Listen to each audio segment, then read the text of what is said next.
Friday. Thursday night played a game, so that seems like a long time ago back on Thursday night, but we haven't had a show since then.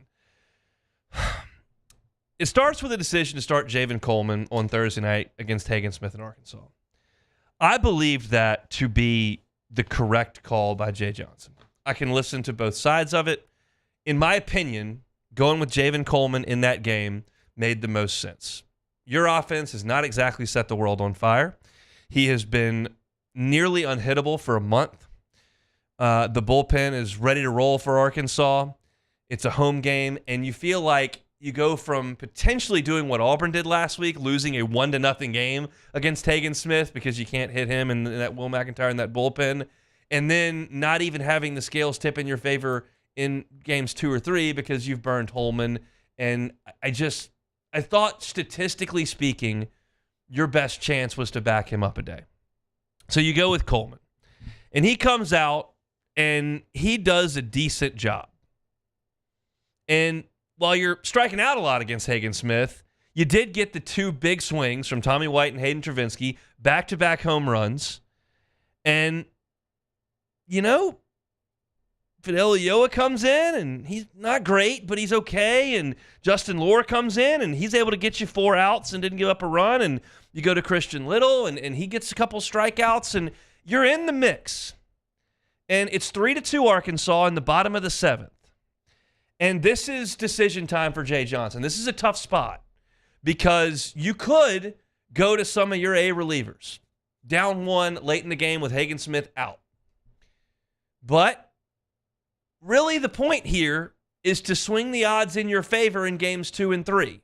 There's no perfect way to approach this. There's always another side. You could say, well, you have a chance to win that game. You don't know if you're going to have any chance to win on Friday and Saturday, and that's true. And Jay Johnson said, you know what? We're not going to Gavin Guidry here. We're not going to Ackenhausen here. We're not going to Hurd here. We're not going to Herring here. We're going to Cam Johnson.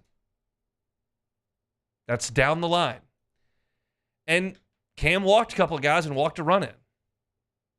Now, I can honestly listen for an argument to put Will Helmers in there instead of Cam Johnson. Helmers was ready to go, and he's more likely to throw strikes. Is his ceiling as high? No. Is he more likely to throw a couple strikes before he throws ball 4? Yeah, and that didn't work out because Cam Johnson walked a run in. But you got out of it, and then LSU does score on the bullpen there, and you draw within 1 again. And then Jay goes, well, now we only got 3 outs to get here.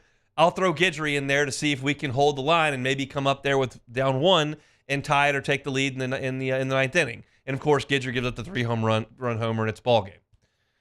But even though you lost that game, and it's a gut punch, and it sucks, and you don't like it, and you're sitting there, and you're not getting any closer to the top of the SEC standings by dropping the opener, you show up on Friday, Hagen Smith's done for the weekend, and Will McIntyre is burned because on Thursday, he threw 62 pitches. So he's not coming back on Friday. That's their best bullpen guy. So you are now in a situation where you've got your ace, Luke Holman, and everybody you could want out of the bullpen. Guidry only threw 14 pitches. He's ready to go. Herring's ready to go. Ackenhausen's ready to go. Hurd's ready to go. Lohr's ready to go. You got whatever you want. And they're on their number 2 starter, and who had been their number 3 starter in Mason Molina. And Holman just didn't have it. He gutted, and he grinded, and he got you as far as he could get you. But you're talking about a guy who entered the weekend with 8 walks on the season and walked 5 in this game. He was getting behind constantly. He started 5 innings. The leadoff hitter reached in all 5 of them. He just didn't have his good stuff, and that happens sometimes, and LSU needed him to have his good stuff in this game. He got you through 4 innings in and out on 98 pitches, and that's all he could do. But you're okay because you did take a lead in the 3rd, and even though they come back with 3 in the 4th, you're only down 1. And Griffin Herring comes in, and he has been the bright spot of the last 3 weeks. LSU has stunk on ice in conference play, and Griffin Herring's been great. And he was great on Friday. 4 2/3 innings, 8 strikeouts. He struck out the first 5 he faced, including 2 to slam the door in the inning Holman couldn't get through in the 5th. He was fantastic. And you got to run there in the 6th, and you draw even, and Herring's dealing, And as has been the case with this LSU team for 3 weeks now, when one aspect of the team really performs, the other one doesn't. And LSU's pitching got them into a point late in the game where they were shutting Arkansas down. It was all Griffin Herring, and you couldn't do anything against the Arkansas bullpen. When the pitching's good, the offense falters. When the offense brings some thunder, the pitching falters. Saw that in the next game. But Hurd comes in, and while your pitching's been good and your offense has not been great, then the defense blinks. And Braswell is charged with the air. They hit the walk-off double, ball game.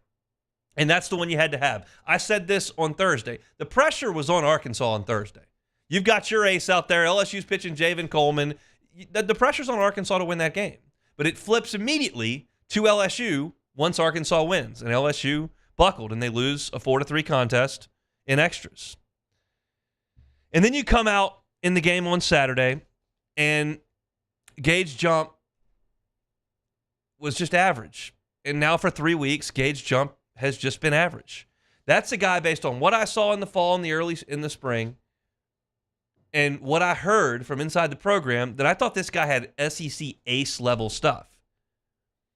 Well, to this point, the results are not SEC ace level. They were in the non-conference. Listen to the non-conference stats.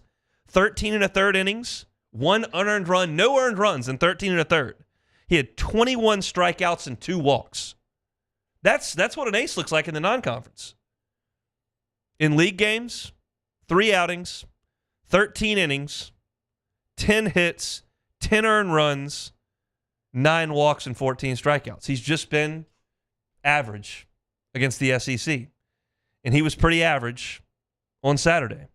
3 2/3 innings, got hit for 7 hits and 4 earned runs, only 3 strikeouts and the 2 walks. But, as you know, Tommy White gets you started with a homer, and you get another homer from Ashton Larson, a 3-run job. Bingham leaves the yard. Like, the offense did show up a little bit against Brady Tigert. He's a guy with some really good stuff, been their closer in the past. He throws 4 innings, gives up 5 hits and 4 earned runs. Only struck out 3 times. That's quality effort against the number 1 ERA in the country. You knock him out after 4 innings and 4 earned runs. You're leaving the ballpark. That's good stuff. But when the offense contributes, the pitching doesn't. Ackenhausen got hit harder than he's been hit in SEC play. He gives up 3 earned runs in his 2 innings, doesn't strike anybody out. I mean, that's not the Ackenhausen we've seen. See what I'm saying? Like, they can't put it together. They've played 9 SEC games, and only one of them, and I use air quotes here because it's very much not easy, but over the course of 30 games, sometimes you play some easy ones. You just beat them 8-2. And they just haven't done that. They did one time against Florida. Holman was great. Defense was good. Did a good job against Fisher. You win the game easily. You played a great game. All the other ones have either been losses, blowouts, or really tough. Just nothing seems easy because they can't put it together. Guidry was good.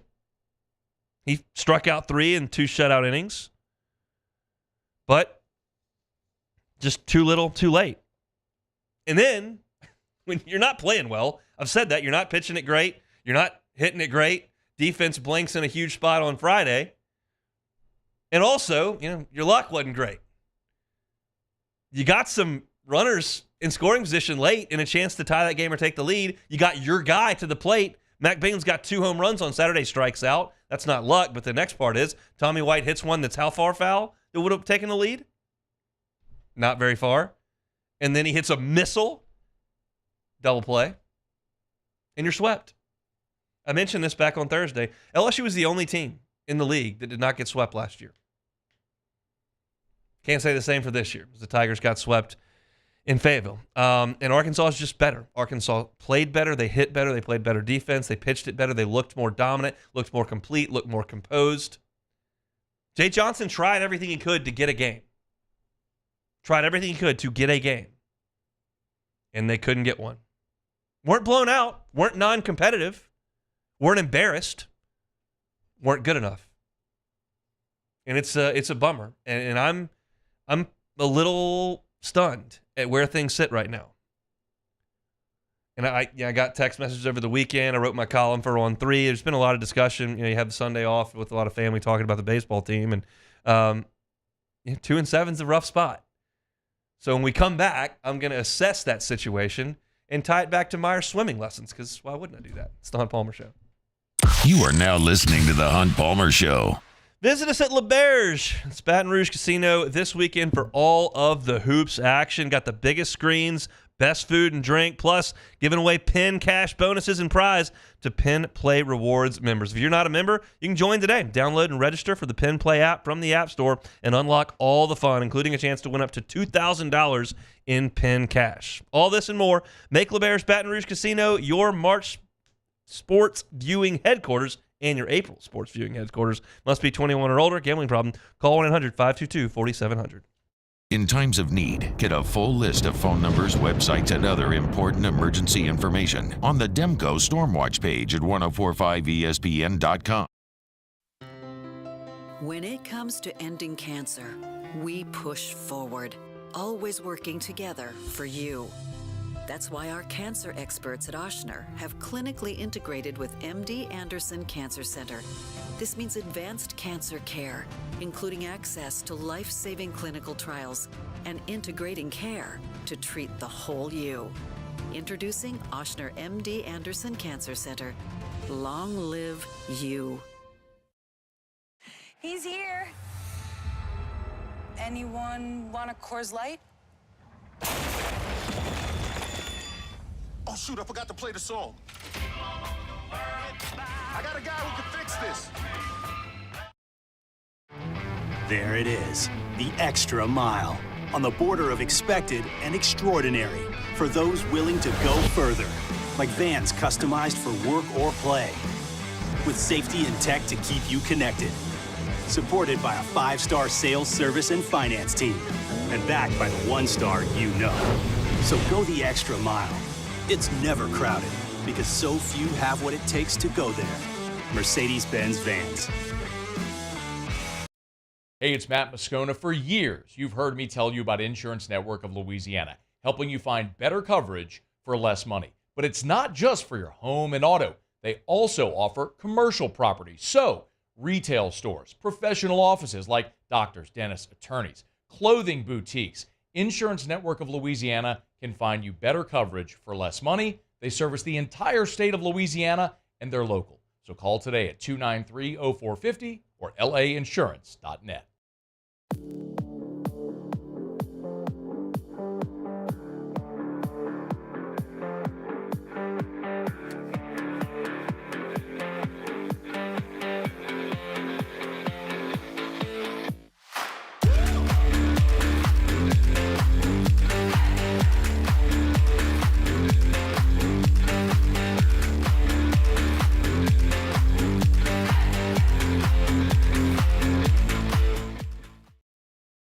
Jerry and Benny Payne began Central Plumbing Company out of their driveway in Tanglewood subdivision.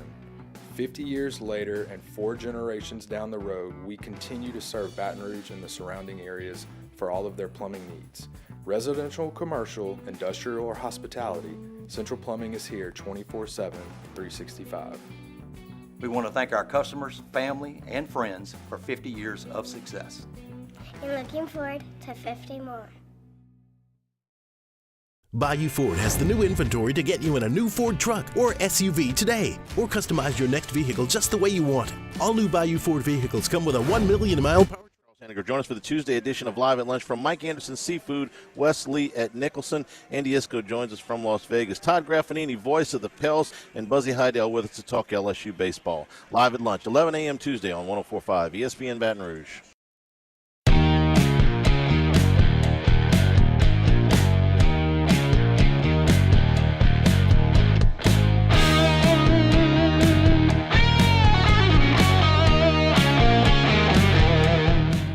You're listening to The Hunt Palmer Show, brought to you by Gulf Coast Office Products. Go up to Albany, New York here in 15 minutes. Talk with Reed Darcy about LSU and Iowa tonight just after 6 o'clock in the Elite Eight. A trip to the Final Four on the line. And it's a rematch of the national final. So we'll do that coming up in 15 minutes. Speaking of national champions, the LSU baseball team is that the reigning national champions, but they're certainly not playing like it. And I write a column every week for On 3. Shay and Billy and Bruni and the guys do such an awesome job with football and recruiting and basketball, and including women's basketball. Bruni's an awesome beat writer on that side of things as well. They wanted me to come on and lend some perspective on Mondays on baseball, and I'm happy to do that and always enjoy the interaction on the message board there when I put my pieces up, and I just did that about 15 minutes ago. And so a lot of what I'll say here is in that piece, but it goes into a little bit more detail in the writing. LSU has played poorly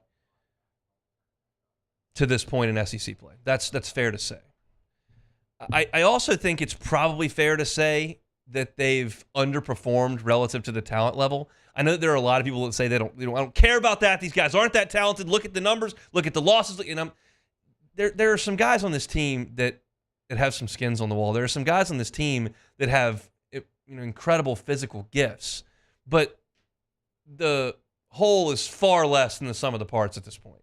You've had some younger players who have been very disappointed or just shown that the fact that they're young.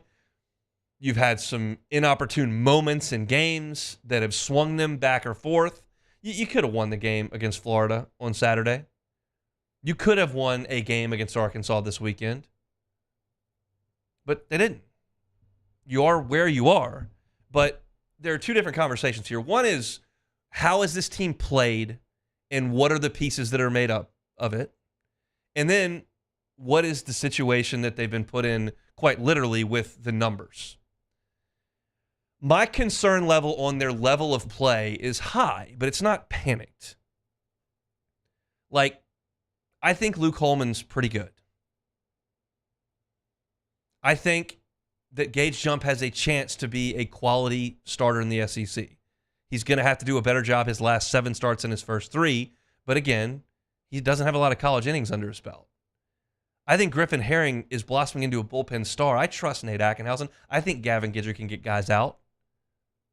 Tommy White is as good a hitter as there is in college baseball. Hayden Travinsky gives you a trustable at bat. Mac Bingham has shown himself to hit SEC pitching. He can be trusted towards the top of the lineup. Michael Braswell hasn't been terrible offensively. He's given you some good at bats. I think there's talent in Ashton Larson and talent in Ethan Fry and talent in Stephen Milam. And maybe those guys progress. I'm still leaving that door open. The reality is, though, that you're 2-7. And this is where I'm bringing Myers' swim lessons in, if you heard the tease before here. We do swim lessons every Monday at 5:30. And he's 2, and he cannot swim. He's not challenging Michael Phelps in the individual medley relay anytime soon. The point of this is just to stay above water. Keep your head above water. And there's kicking, and there's screaming, and there's eventually a lot of crying, and it's not the most pleasant thing. But eventually, he either keeps his head above water or there's a little bit of help from the teacher. That's the point here. And when I looked at the start of LSU's SEC slate, I said, they better keep their head above water. First 15 games, I said, you give me 7 or 8 wins, I think they're fine. They haven't gotten to that pace. They'd have to win 5 games over the next 2 weeks to make that happen. And sweep Vanderbilt and go to Knoxville and win 2? I doubt that. So you're not going to win 7 or 8 games. Your head is not above water. You're in a bad spot. I'm not trying to sugarcoat that at all. You have not done the job you needed to do. To be frank, I said last week, I don't want to talk about winning the College World Series in Omaha and all that. It's just premature in March. And as we sit here on the first day of April, it's still premature. It's a long, winding season. But I can give you the context. You basically know it.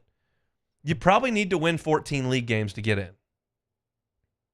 That means you got to go 12-9 the rest of the way to get in the NCAA tournament. 12-9. It's a winning record. You want to host a regional at Alex Box Stadium, be in the top 16? You probably have to go 15-6 the rest of the way in league play. That math is just really daunting. So we'll see. It's game by game. You win 3 games against Vanderbilt this week, we'll have a different conversation on Monday. And that stuff happens all the time.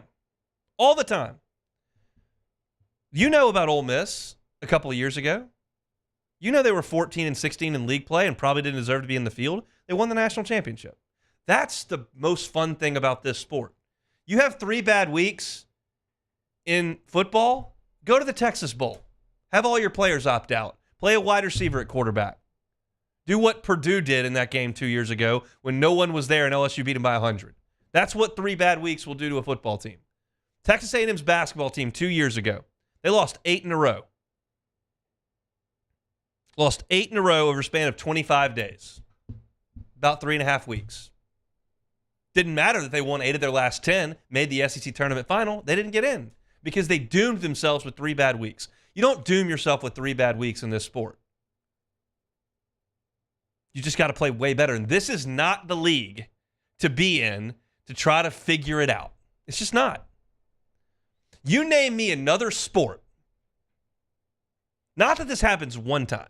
That this has become a thing over the last 3 years. Name me any other sport where the defending national champions over a 3-year run can post a conference record of 15-52.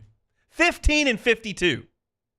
Mississippi State 2 years ago, Ole Miss last year, and LSU this year, 15-52 off national championships.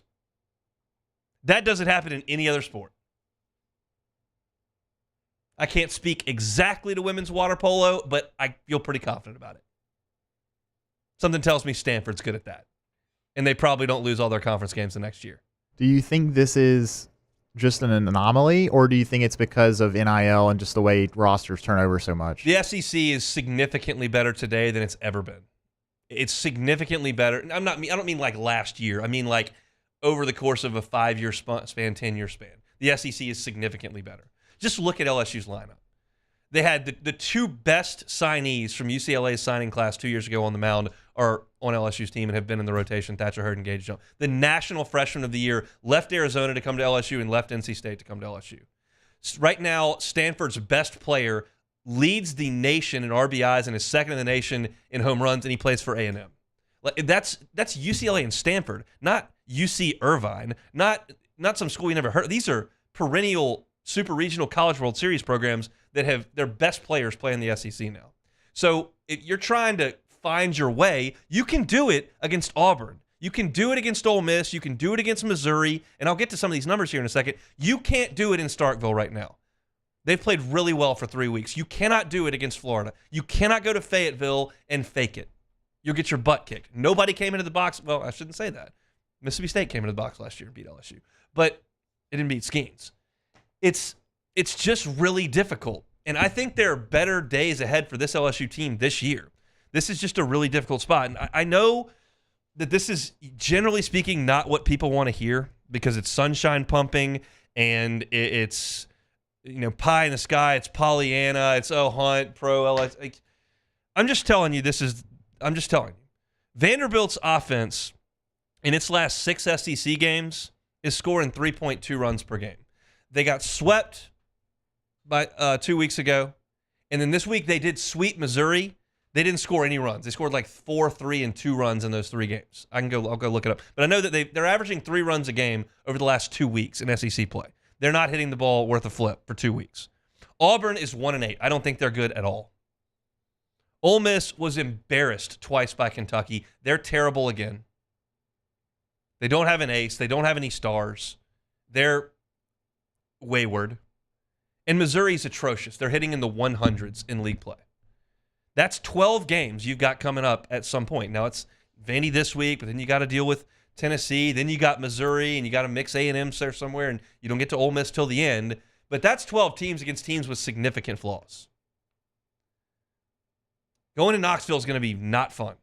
That team is really difficult to beat in that stadium. Ball flies. It's tiny. They hit a ton of home runs. That can be rough. Now, Georgia went up there and scored 17 on them in the first game last weekend. But there is a light at the end of this tunnel if you don't drown before you get out of the tunnel. If you lose 2 out of 3 to Vanderbilt at home and go to 3-9, and then you get swept in Knoxville and you're 3-12 at the break, it's over. Turn out the lights. You're done. You're not coming back from 3-12. But if you can find a way to win 3 games over the next 2 weekends, you start to see a path. I'm more concerned about the spot LSU's put themselves in than the actual ball club. That could prove to be completely wrong. But I think the coach has a track record of having teams play well down the stretch. That's why he's gotten Arizona to Omaha twice into the national final, and he had LSU figuring things out at the end of the season 2 years ago in his first year when they didn't have any bullpen, and they figured the bullpen out last year and played great down the stretch. And, like, that's something he's done. And there's a lot of really highly rated recruits on this team, and there are some college stars on this team. They are in a bad spot. I promise they would not be 2-7 if they opened at Missouri, home Ole Miss, home Auburn. But they didn't. You went to Mississippi State, a team that's playing much better than anybody thought. Then you played the defending national runner-up, and then you went and played the number 1 team in the country. But that's what the league is.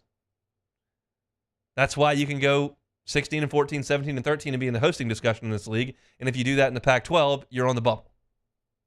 Gives and it takes. It's taken right now from LSU in a big way. And they've got to find a way to go win a couple of games this weekend against Vanderbilt. We'll have a different discussion on Monday, but it's still early. It just feels like it's getting a little late early. You know what I'm saying? Monday edition of the Hunt Palmer Show brought to you by Gulf Coast Office Products, GCOPnet.com. GCOPnet.com. Trey Beal is a dude. Awesome guy. Enjoy my conversations with Trey. He is such an awesome guy to have a relationship with, and that's one of the great things to do with working with Gulf Coast Office Products is the relationship that you have with the people there. It's a fantastic company. Their retention rate is so long. They got people in there that have been working there for 30 years. Trey tells me that all the time when I go in there. Plus, they've got incredible capabilities and resources. Over $1 million on site in printing, copying, scanning, right there on the floor in their Baton Rouge warehouse. And they can service you statewide as well. They bring you our Monday shows each and every week.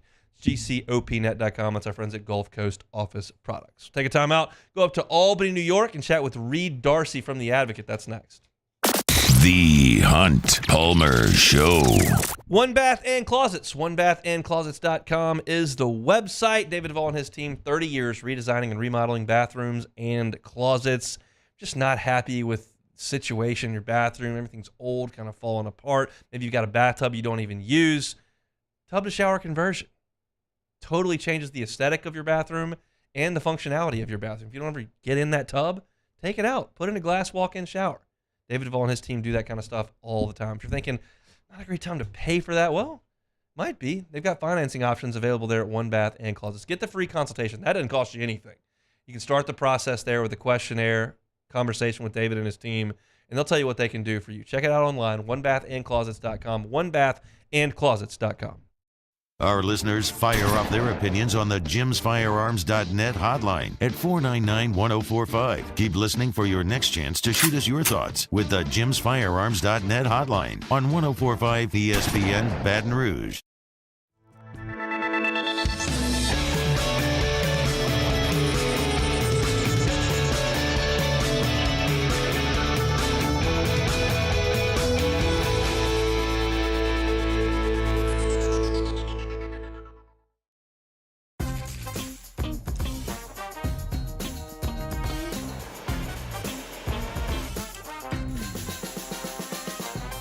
The best kept secret in town is out. Discover Tallulah at the Renaissance Hotel on Bluebonnet. There it is, the extra mile, on the border of expected and extraordinary, for those willing to go further, like vans customized for work or play, with safety and tech to keep you connected, supported by a 5-star sales, service, and finance team, and backed by the 1-star you know. So go the extra mile.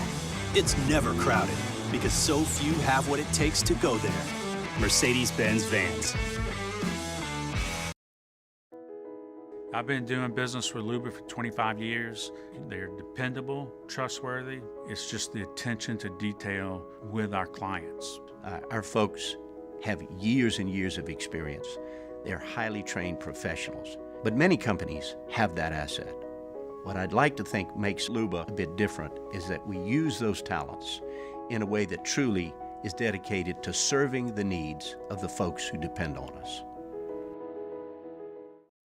Electricity is all around us, and our families depend on it. Every day is sparked by the power of a cold drink or a warm meal, a movie night, and a comforting light at the end of a dark hallway. From sunrise to sunset, playtime to bedtime, our team is ready to take care of your electrical needs. Even in the case of an after-hours emergency, the light in your life shines brighter with Mr. Electric. Jerry and Benny Payne began Central Plumbing Company out of their driveway in Tanglewood subdivision. 50 years later and 4 generations down the road, we continue to serve Baton Rouge and the surrounding areas for all of their plumbing needs. Residential, commercial, industrial, or hospitality, Central Plumbing is here 24/7, 365. We want to thank our customers, family, and friends for 50 years of success.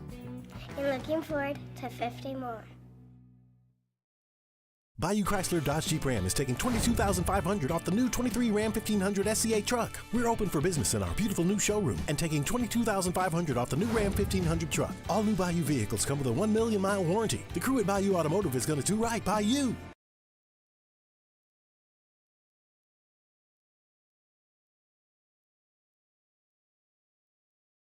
Matt Moscona wishing you and yours a very happy Easter. We're going to take the weekend off, and we'll be back after Easter on Monday ready to talk. So happy Easter to you and your family from all of us here at AFR. 104.5 ESPN Baton Rouge.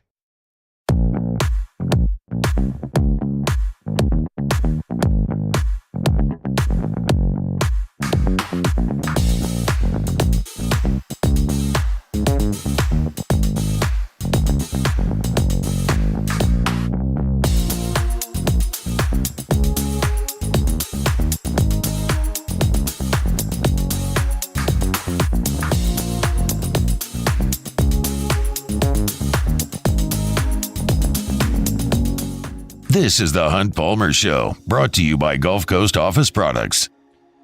Big win tonight. LSU and Iowa in the Elite Eight. National final from last year. It's a rematch to head to the Final Four.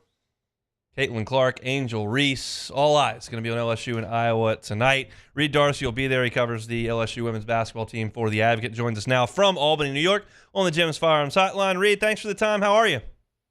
I'm doing great. The basketball gods really blessed us with this one, so I'm really excited. Looking forward to it. How's the weather in Albany, New York these days? The weather is dark, cold, and gloomy. So we haven't had the best weather. Some sun has poked through a little bit, but it's not great. What's the environment like in the arena for these games? I know that these two these are a big draw for television. But what's the atmosphere like in the arena? I think Iowa fans traveled the best so far, based on the first two games. So yeah, I think the environments have been good. I've been a part of better environments for LSU games, but I think tonight is going to be really fun because I think a lot of people sort of traveled up for this game specifically, just waiting to see if LSU beat UCLA on Saturday. So when you combine the Iowa fans who are already up here and more fans who probably traveled up over the weekend in between games, I think it'll probably be jumping tonight. I have no doubt. LSU did beat UCLA back over the weekend on Saturday to punch a ticket to this game. It was nip and tuck there for a long time, back and forth, and LSU kind of asserted itself at the end of the game. Now, what do you like about the way the Tigers closed back on Saturday? I like really how Flau'jae Johnson really played down the stretch. She had a couple of big defensive plays, a couple of big blocks. And then, obviously that layup she hit underneath Lauren Betts towards the end was probably the shot that really did it for them towards the end. That was a super impressive shot, and it's what we've seen from her all season. We've sort of seen her grow as a driver. We've seen her grow as a finisher. We've seen her, become a lot more comfortable, handling the ball and attacking the rim and finishing around the rim. So I think, that moment was really an important moment in her career because it really showed her how she's grown up, over this whole season, how she's developed into a really, really solid, really productive player. And if you look at her numbers ever since the postseason started, she's really been shooting the lights out. She's shot 12 of her last 17 threes. She's made 12 of her last 17 threes. That's That's crazy. So hopefully, we'll see keep getting good games out of her because she's a really fun player to watch. And when she's got it rolling, it's really fun. LSU's a really fun team. That's the word that comes to mind for me when I see her play. She just looks joyous while she's playing. I realize winning helps that for sure, and playing well helps that. But what does her personality mean to the team? I think Angel Reese is kind of the face of the LSU program at this point, but Flau'jae seems to have an incredible energy around her. Do we lose Reed? Reed, do we have you? We'll try to reconnect with Reed. I'm very curious. I want to hear that answered, but I'm also curious about the energy in these press conferences because I think sometimes it can feel different in the room than it does broadcast or certainly in print. And having been in press conferences over the years, that can certainly be the case. I know Les it's always different. It was always different with Les when he was talking and kind of the feel of the room as opposed to what it looked like printed on a sheet of paper. And there have been such odd press conferences with this team, with the Washington Post and with the LA Times, and kind of with the questions that come with those stories and those moments. So I'm curious to see what Reed thinks about the way that, one, Kim has handled this, and two, the way that the players have handled kind of, you don't expect that stuff to be coming up when you're trying to defend a national championship and win an NCAA tournament, and now you've got stories coming up from every coast in the country that have nothing to do with what you've done on the floor. I think that, to me, is interesting how the ladies have handled that. So I want to get Reed's thoughts on that. We have him back now on the Jim's Firearms Hotline. Reed, just kind of your thoughts on Flau'jae and her energy and the way that the players feed off of her. Yeah, it's really infectious. If you ever spend any time around her, I think, time around the team and in the locker room, she really has unlimited energy. And Kim Mulkey has talked a lot about how she's always up early, 5, 6 a.m., working in the gym, getting extra work before and after practice. And so, she's got a lot of energy, and she has enough time in the day to do basketball, to work on her music career, and she's got class as well, too. People forget about that. So she's got a lot of energy. She's always got a smile on her face. Kim Mulkey has sort of described the joy that she plays with and the joy that she carries herself with. And I think that's pretty infectious to the rest of the team. She's really their emotional leader. I think if you think about it, she really her emotions really carry them through a lot of difficult games, and they have been recently. She's a really bright, fun, happy person to be around, and she's sort of she can really command the room, and she can really lift up the energy of everyone else, in the room with her. There's been a lot more than basketball over the last 3 weeks with this LSU team, whether it's the Washington Post story, whether it's the LA Times column, whether it's Caitlin Clark and all that goes into that with Angel. Describe the energy in some of these press conferences that you've sat in and how the girls have handled this. Some of the energy has been kind of tense at times. I was not there when Kim Mulkey threatened to sue the Washington Post. So I was not in the press conference for that. I was in the locker room, so I missed that. But I'd imagine the feeling in there, it was pretty tense, when she did that. But the players, as far as the players, if you ask me about them, I think they're handling it really well. Angel Reese, this is nothing new for her. She's used to the spotlight. She's used to the attention. She's used to dealing with distractions, and she's used to people criticizing her, and she's used to answering all these questions about, what she does that, don't relate to basketball at all. So I think she's handled it really well. She's really smart and mature in the way she handles the media. She's been great. And Haley Van Lith, if you saw her comments yesterday, if you saw her comments, she sort of came to her teammates' defense and called out that LA Times article and called it racist and sexist, and really, came to her, the defense of Angel and Flau'jae and some of her teammates. And I thought that was really smart. That was really mature of her, and that was an example of her being a good teammate. So this team, they're used to the pressure, they're used to the attention, they're used to all the scrutiny, and I think they know how to handle it because they've been down that road before. They've also been down the road of guarding Caitlin Clark before, and it resulted in a national championship. Now, Caitlin scored a bunch of points in that game, but didn't have quite the assist numbers, and LSU offensively was just a juggernaut in that ball game. This is a different team, and it's a different group of girls. What's job number one tonight? Job number one is defending the three-point arc. I think Iowa, no team in the country has attempted and made more threes than they have this season. So if they're shooting well from beyond the three-point arc, if they get hot, there might not be anything LSU can do, but they got to make sure that they're really contesting those looks, that Iowa doesn't get too many open shots, especially from beyond the three-point arc. Caitlin Clark's probably going to get hers either way, 25, 30, 35 points a game, no matter what LSU does, no matter how well they play defensively, no matter how sharp they are defending her. She's that good. She's going to get her points. But what LSU really needs to do is make sure that her teammates, don't find a rhythm and her teammates don't get involved. Because Iowa's at its best when Caitlin Clark is facilitating, passing, finding open, cutting teammates, and moving the ball around the perimeter. That's when they're at their best. And so LSU needs to, Caitlin Clark's going to do what she can, but LSU can really play defense against the rest of her teammates. And if they can do that, then I think they win. What about offensively?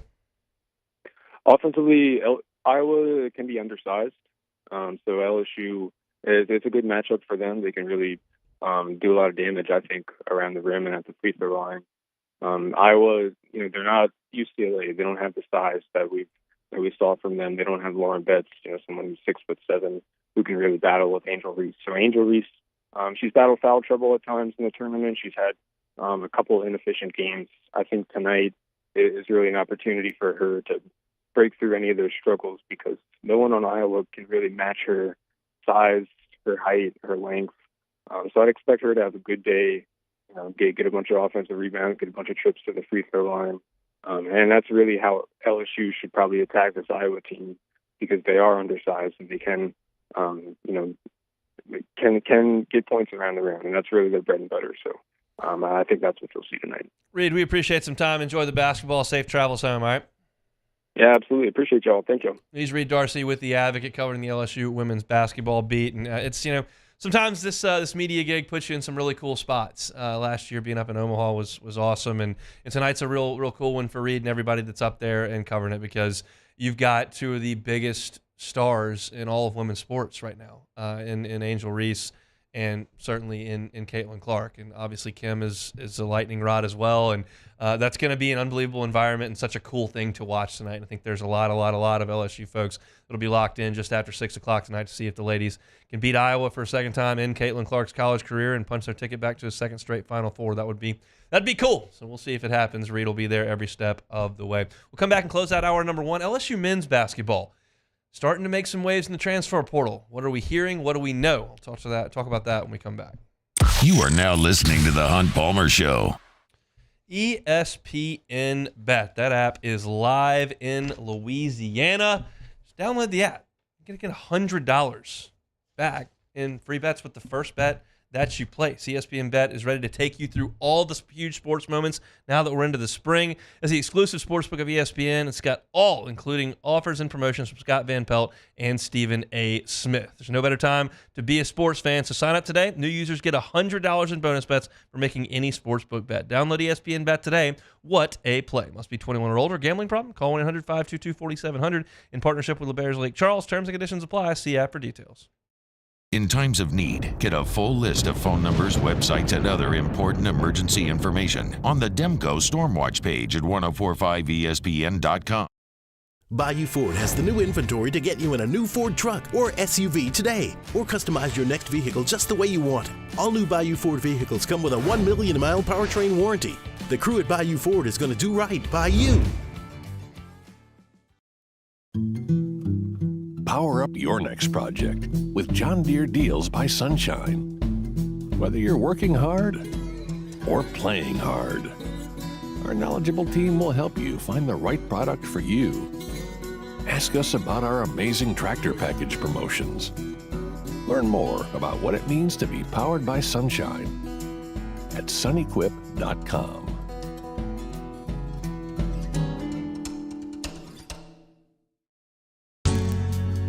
Was a humid day,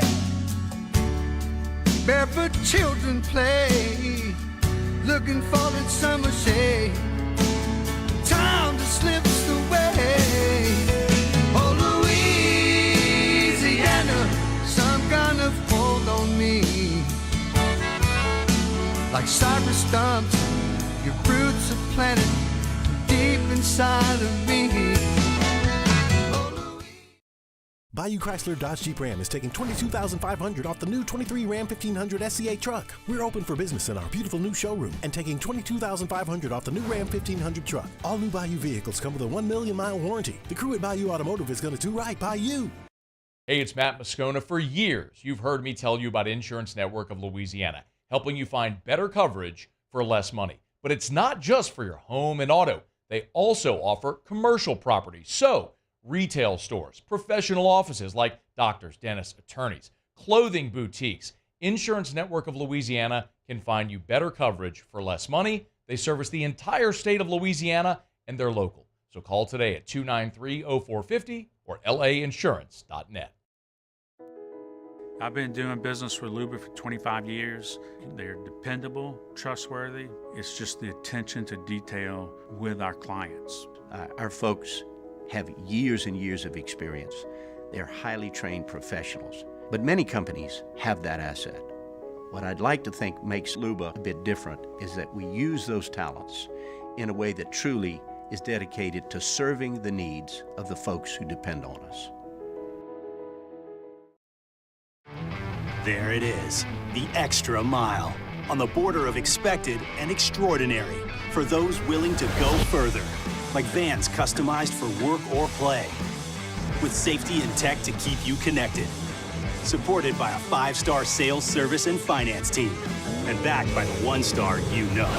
So go the extra mile. It's never crowded, because so few.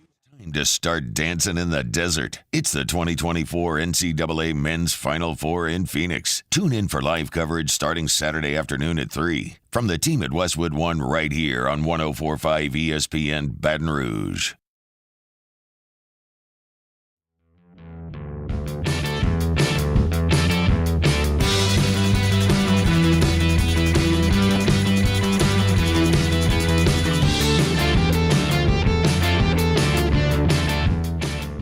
.104.5 ESPN Baton Rouge and the Baton Rouge Clinic bring you the Dreams Come True Radiothon. Dreams Come True is an organization designed to help grant dreams for children with life-threatening illnesses and their families. The Dreams Come True Radiothon is presented today by Service Chevrolet, Lewis Mechanical, and the Lucky Law Firm. Donate today at 1045ESPN.com. You're listening to The Hunt Palmer Show, brought to you by Gulf Coast Office Products.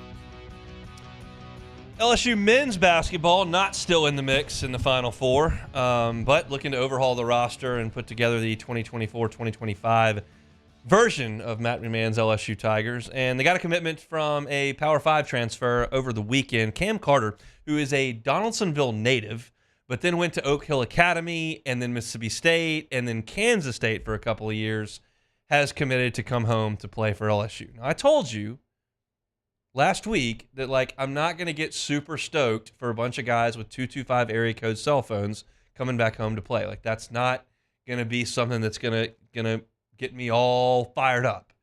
And I'm not super fired up about Cam Carter, but I do think that this is a solid addition. This is a Jordan Wright replacement. He's a little bit shorter and a little bit leaner, but functionally, Cam Carter is very similar to Jordan Wright. This is a guy who has started a lot of games at the Power 5 level. Jordan Wright was a 3-year starter at Vanderbilt before coming here, and you're talking about a guy that started 70 games at Kansas State. The Big 12 is a really good basketball league. He averaged 15 points a game for Kansas State in that league as a starter. Now, he's not a dead-eye shooter. He shot 31% from 3. He was a 40% field goal shooter. And a good free throw shooter, 84% this past year. So I wouldn't say a prolific scorer, but I would say a guy who you can absolutely pencil in at Rupp Arena or against Arkansas at home or at Texas A&M. He didn't have any problem going out there and getting you 16 points and dishing out 3 assists and grabbing 7 or 8 rebounds. Like, this is a very functional piece. I don't think he's an NBA player, and I talked about this as we were talking about the basketball team easing into conference play. Like, you want to go and have some success throughout the long haul of a season, like, you need to have a couple guys that are going to play in the NBA. They don't have to be all-stars. I'm not asking you to go get Calipari's roster. Just, you got to have, and I don't know that Cam Carter is that, but on a functional basketball team that competes in the SEC, Cam Carter can help you with that. He's 6'3". He's 195 pounds, and he's played in a lot of basketball games. So this is a solid addition. They need point guard play as well. They certainly need a big that's preferably a stretch guy that can shoot from outside and can do some work down on the block. The KJ Williams, Will Baker from the last 2 years, but hopefully a little better than that. Although KJ had a really good year. But this is a depth piece on the perimeter and a guy that's certainly not going to hurt you. This is not one of those that you have to worry about whether or not the game translates. Like Matt McMahon brought some guys over from Murray, and you had one big hit, one kind of a hit, and one flop. Because you don't know mid-major to the next level, does it translate? You don't have to worry about that with Cam Carter. He can play.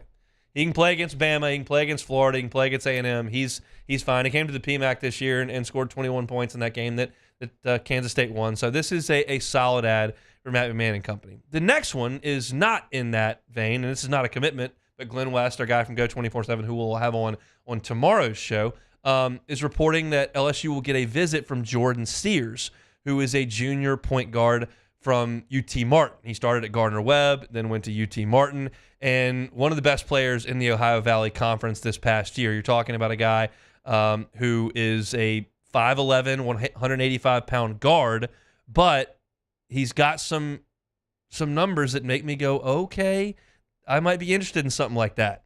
You're talking about a guy who shot a ton of threes at UT Martin, 176 for the year, and he shot 43%. He's an 84% free throw shooter. He averaged 21.5 points per game. Now, again, I don't know if these transfer or not, but it's something that I'm interested in. A 5'11 guard who can really shoot it. He's not related to Mark Sears over at Alabama, although that is his last name. He's Jordan. I checked. I saw his name, saw him mid-major. It's like, oh, I'll check and see if this is a relation. No, just a guy that has the same last name. But he's a little undersized. Maybe that's a good thing because, if some of the other schools may be scared off, but LSU needs to get somebody like that because I don't know how big the NIL budget is at LSU, and you're going to have to find somebody under the radar. Tennessee found somebody under the radar. Dalton Connect worked okay. Again, I'm not saying Jordan Sears is a lottery pick who's the SEC Player of the Year, but I'm intrigued by the guy who shoots a lot of threes at a high percentage and scores a lot of points. Sometimes that really transfers, and hopefully this is a guy that LSU can lock down. They've got him in for a visit here as the transfer portal window is wide open. I expect 3 or 4 names in the next couple of weeks here for Matt McMahon and company. We've got one with Cam Carter. We'll see if Jordan Sears maybe is the next guy up. That's it for hour number 1 here on a Monday edition of the Hunt Palmer Show, always brought to you by Gulf Coast Office Products on our Monday shows, gcopnet.com, gcopnet.com for all your printing, scanning, copying needs. They got you covered at Gulf Coast Office Products. Open the show talking about LSU and Arkansas over the weekend, a sweep for the Hogs. I talked about the 3 games in the first segment, talked about where that leaves LSU at this point in the second segment. Our baseball breakdowns all season long are brought to you by Pluckers. Get on by and get you some Breggy Creole Crush Sauce. Fantastic stuff. If you're looking to go out to the game, LSU and Southern tonight, or watch the game between LSU and Southern tonight while you're watching LSU and Caitlin Clark play in the Elite Eight, you can do that at either Pluckers location, Bluebonnet or on Nicholson. Reed Darcy from the Advocates with us at 1:30 talking about that game, the LSU women's basketball game. I want to talk some women's basketball coming back at the top of hour number 2, but I want to talk about these 2 stories, the Washington Post story and the LA Times story. I think they're fascinating. We've got SEC baseball to get to. We certainly have some Saints stuff to talk about as well. So come back with us after Sports Center. It's a Monday edition of the Hunt Palmer Show.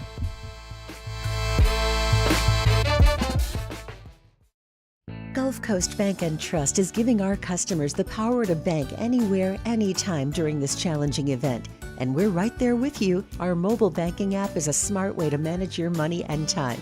Gulf Coast Bank and Trust, the bank that cares about you. He's here.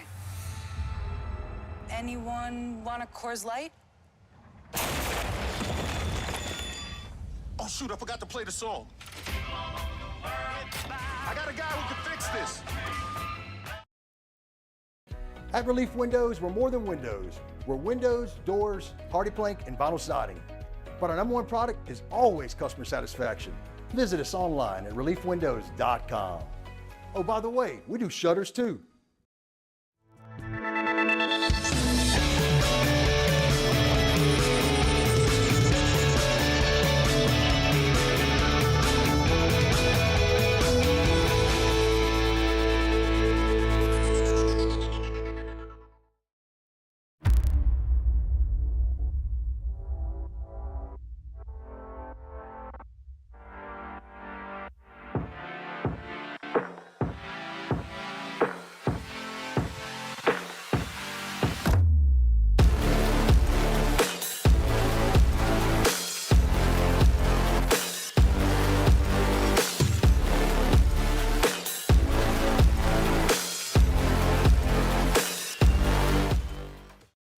Electricity is all around us, and our families depend on it.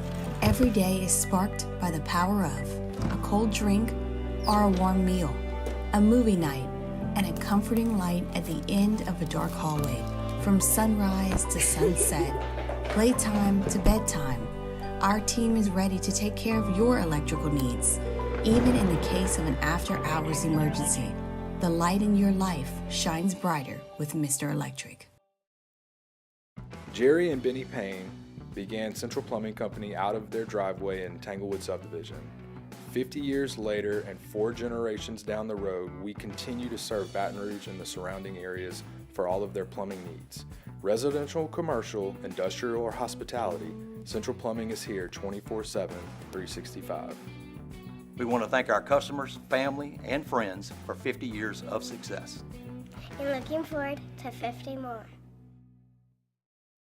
Hey, it's Matt Moscona. For years, you've heard me tell you about Insurance Network of Louisiana, helping you find better coverage for less money. But it's not just for your home and auto. They also offer commercial property. So, retail stores, professional offices like doctors, dentists, attorneys, clothing boutiques. Insurance Network of Louisiana can find you better coverage for less money. They service the entire state of Louisiana, and they're local. So call today at 293-0450 or lainsurance.net. There it is, the extra mile, on the border of expected and extraordinary, for those willing to go further, like vans customized for work or play, with safety and tech to keep you connected. Supported by a 5-star sales, service, and finance team, and backed by the 1-star you know. So go the extra mile. It's never crowded, because so few have what it takes to go there. Mercedes-Benz Vans. I've been doing business with Luba for 25 years. They're dependable, trustworthy. It's just the attention to detail with our clients. Our folks have years and years of experience. They're highly trained professionals, but many companies have that asset. What I'd like to think makes Luba a bit different is that we use those talents in a way that truly is dedicated to serving the needs of the folks who depend on us.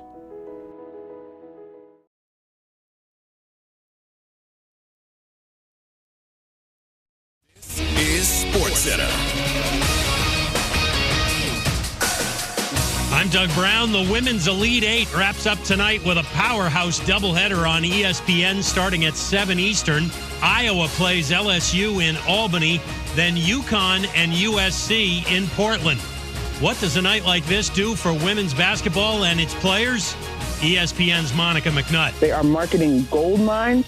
They are incredible young women that are willing to use their voices and their platforms for their causes and to inspire the generations coming behind them. And I just think it's an amazing time in the sport. I could not be more thrilled to be a part of it. Monica McNutt on game night. Before that USC-UConn game in Portland, the three-point line will be corrected. Tournament teams played for 3 days on that floor with the line closer to the basket at one end. In 5 games, teams actually shot better from the standard distance than from the shorter distance. Former NFL cornerback Vontae Davis found dead today at a home in South Florida. Police are still investigating, but say the information shows foul play is not involved. Davis was 35 years old. Feeling great starts with a great shave, and great shaves start with Barbasol Shaving Cream. That's Barbasol Shaving Cream, an American classic for over 100 years. Close Shave America, Close Shave Barbasol.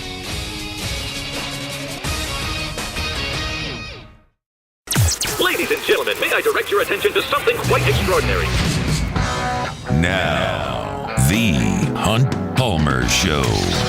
The Hunt Palmer Show on 104.5 ESPN Baton Rouge. Live from the Mercedes-Benz of Baton Rouge studios.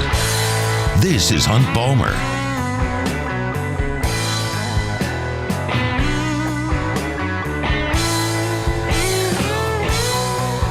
Number 2, Monday edition of the Hunt Palmer Show, presented by Gulf Coast Office Products. Hope your work week is off to a good start. Appreciate you hanging out with us here on 104.5 ESPN Baton Rouge. I'm going to talk some SEC baseball. Going to talk some Saints here in this hour, but I wanted to start with LSU women's basketball and kind of this media tour that's going on and the continued stories that keep popping up and questions that are having to be answered. It's fascinated me as someone who went to journalism school. You're taught in journalism school that your job is to uncover, to inform, and to entertain. Opinion columns are just that. They're opinion. News stories need to be fact-checked, correctly sourced, multiple sources, and edited. And what we've looked at here over the last week with LSU women's basketball are two very different things. The first was the Washington Post story. And nobody on the outside, myself included, had any idea that this story was being written. And then all of a sudden, Pat Forty sends off a tweet that says the wagons are circling and there's a Washington Post story coming out. Like, get ready. And Stephen Godfrey, who's worked for a number of different online publications, kind of said the same thing. And so that got a bunch of people down here in a tizzy. People don't like Pat Forty because Will Wade got caught on a wiretap, and Pat Forty continued to report on the same story, sometimes with information, sometimes with no information. But because the information was detrimental to LSU's basketball program, everybody down here hated him. I don't care about Pat Forty. I don't care what he tweets. And I didn't care what he's had to say about Will Wade, because the only people that matter when they talk about Will Wade are the NCAA and Scott Woodward. I don't care what Pat Forty says. He's not fat. Freudian slip there. I don't care what he says, and I don't really hate him. I don't really care what he has to say. I thought it was weird that he promoted a story that had not been published and was not from his outlet. I thought that was odd, and it created a big firestorm. And Kim threw gas on the fire when she got up there and said she had hired a law firm, best defamation lawyers in the country. We'll be ready for this. I'm not reading that. Here's the time, this and that. And then the story's published. It's a profile.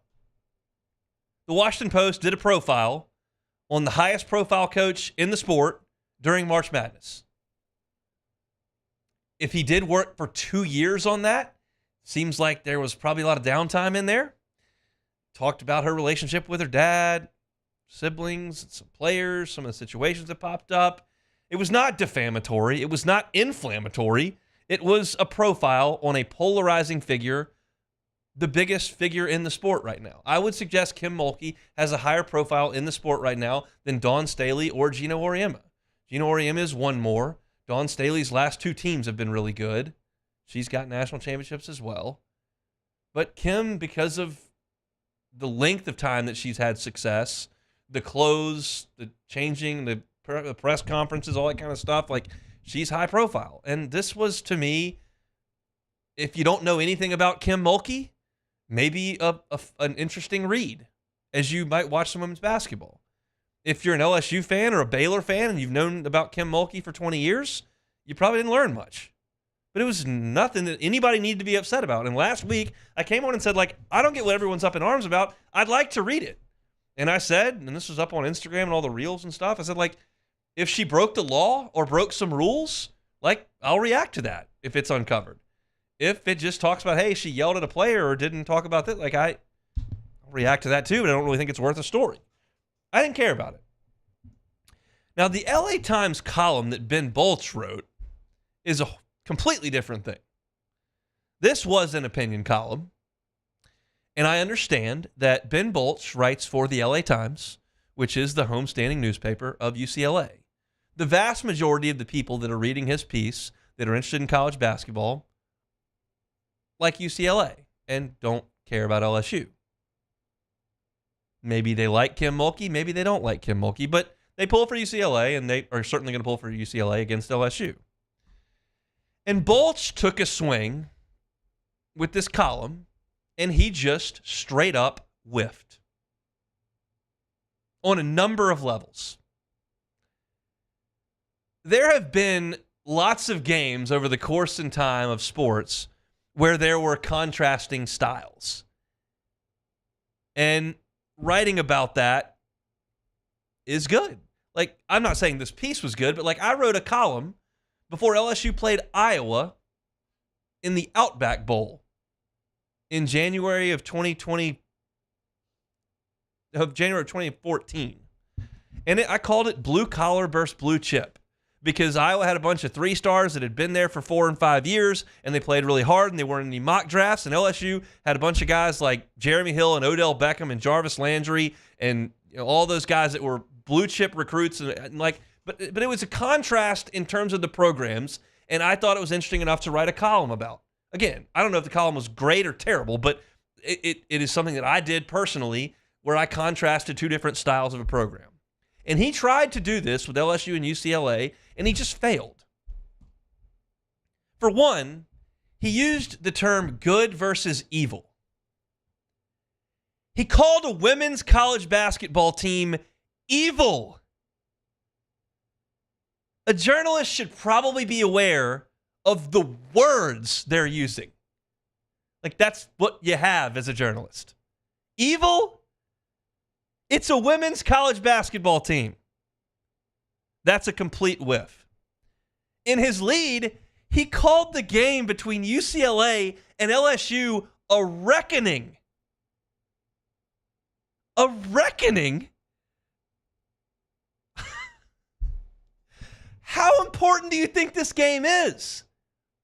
And furthermore, like, LSU is a huge brand in this sport. The game tonight is going to pull massive ratings because LSU and Kim Mulkey and Angel Reese and Haley Van Lith and Flau'jae Johnson, like the Instagram followers, the ratings, the championship banner, all of this stuff is polarizing. They're a big brand.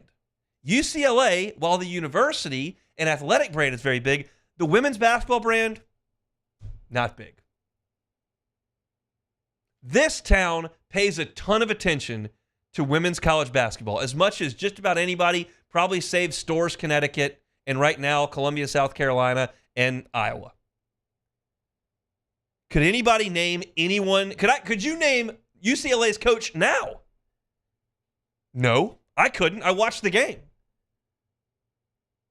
Yeah, they have a center that played for Team USA. I've forgotten her name. I don't remember her name now. Lauren Betts. I did a segment on Friday. Learned that out. On Thursday. Learned that.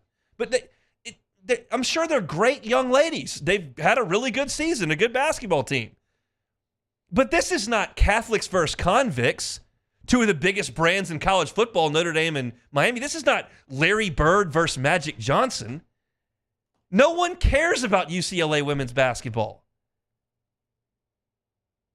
Who cares about UCLA football? Chip Kelly just left to go call plays at Ohio State. It was just such a whiff. It was so tone deaf. It was so unaware of the words he was using. I was shocked. The LA Times is a damn good newspaper. And I'm sure Ben Bolch has written some great things in his day. But the lengths he went to reach on this thing that ultimately caused the paper to print a retraction was borderline comical to me, maybe offensive to some people over there. I tend to think that we're probably a little bit too sensitive, and I don't think Ben Bolch had just hate in his heart when he was writing this. I think he just thought he had an angle and just did a horrendous job of executing it. Now, Haley Van Lith came to the defense of her teammates, and that's being a great teammate. And I don't know if Flau'jae Johnson or Angel Reese or Kim Mulkey gives a rip. My suggestion would be probably not. They took care of UCLA, and now they'll go play Iowa. But, man, I thought the Washington Post story was completely fine. Profile on a high-profile individual at a time of the year when she's relevant. This Washington Post column, my word, was it bad. A reckoning in a Sweet 16 game of the women's basketball tournament. Back to the keyboard, Ben. Our Monday show is brought to you by Gulf Coast Office Products. We got some SEC baseball to talk about. We'll do that next on the Hunt Palmer Show. The Hunt Palmer Show. Platinum Window Tint. PlatinumWindowTintLLC.com is the website. You probably think, when you think window tint, you probably just think about cars. Cars you can't see in as you drive by. They can do that too at Platinum Window Tint, and that really can help you getting in that car in the summer when it's a little warm outside. Can cool things down a bit. But how about some energy savings at your home or at your business. You know that those bills are coming in the summer and they skyrocket because we're running the air conditioners ragged. I can't promise you're not going to run the air conditioner, but I can promise that you can make a difference because of the folks over at Platinum Window Tint by tinting windows that have a ton of sun exposure. And it's not just energy cost. The sun can fade floors, it can fade furniture. If you're at a place of work, it can fade some of the items in your store. Let the folks at Platinum Window Tint come in and see what they can do for you. Check them out online. Great website, so functional. And you can get a free quote right there at PlatinumWindowTintLLC.com. Our listeners fire off their opinions on the JimsFirearms.net hotline at 499-1045. Keep listening for your next chance to shoot us your thoughts with the JimsFirearms.net hotline on 1045 ESPN Baton Rouge. Gulf Coast Office Products is a nationally recognized Savin office equipment dealer based right here in Louisiana. Over 100 employees strong, Gulf Coast has the boots on the ground to support all vertical markets from education, engineering, legal, and finance. With the latest in office technology from desktop to production segment units, Gulf Coast and Savin have the perfect fit for you. Call 225-756-2644. That's 756-2644 for Gulf Coast Office Products. The Windsor Senior Living Community in Mandeville, Louisiana is a beautiful, vibrant apartment community geared towards seniors. They are nestled right in the heart of Mandeville, where seniors live a more carefree lifestyle in spacious apartments with the peace of mind that comes from having a little extra help. Call the Windsor at 985-624-8040 to schedule a lunch and tour. Come see how the Windsor can be your passport to peace of mind. Electricity is all around us, and our families depend on it. Every day is sparked by the power of a cold drink or a warm meal, a movie night, and a comforting light at the end of a dark hallway. From sunrise to sunset, playtime to bedtime, our team is ready to take care of your electrical needs. Even in the case of an after-hours emergency, the light in your life shines brighter with Mr. Electric. Jerry and Benny Payne began Central Plumbing Company out of their driveway in Tanglewood subdivision. 50 years later and 4 generations down the road, we continue to serve Baton Rouge and the surrounding areas for all of their plumbing needs. Residential, commercial, industrial, or hospitality, Central Plumbing is here 24/7, 365. We want to thank our customers, family, and friends for 50 years of success. And looking forward to 50 more. Hey, it's Matt Moscona. For years, you've heard me tell you about Insurance Network of Louisiana, helping you find better coverage for less money. But it's not just for your home and auto. They also offer commercial property. So, retail stores, professional offices like doctors, dentists, attorneys, clothing boutiques. Insurance Network of Louisiana can find you better coverage for less money. They service the entire state of Louisiana, and they're local. So call today at 293-0450 or lainsurance.net. There it is, the extra mile, on the border of expected and extraordinary, for those willing to go further, like vans customized for work or play, with safety and tech to keep you connected, supported by a 5-star sales, service, and finance team, and backed by the 1-star you know. So go the extra mile. It's never crowded, because so few have.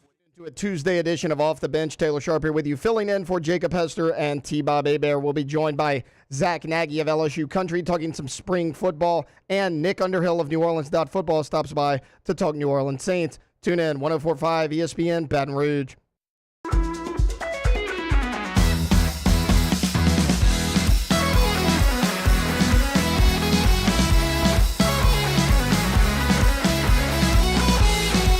This is the Hunt Palmer Show, brought to you by Gulf Coast Office Products. Saints are bringing in a guy from Ireland. Talk about that coming up in 15 minutes. They're not moving to Germany? I thought they were moving to Germany. Well, that was a little rumor there on the internet that April Fools took down. I got April Fools earlier. Did you hear about that? Yeah, I heard about that. I mean, I haven't gotten got on April Fools in a long time, but this was, I mean, it looked legit. I got to What was the account name?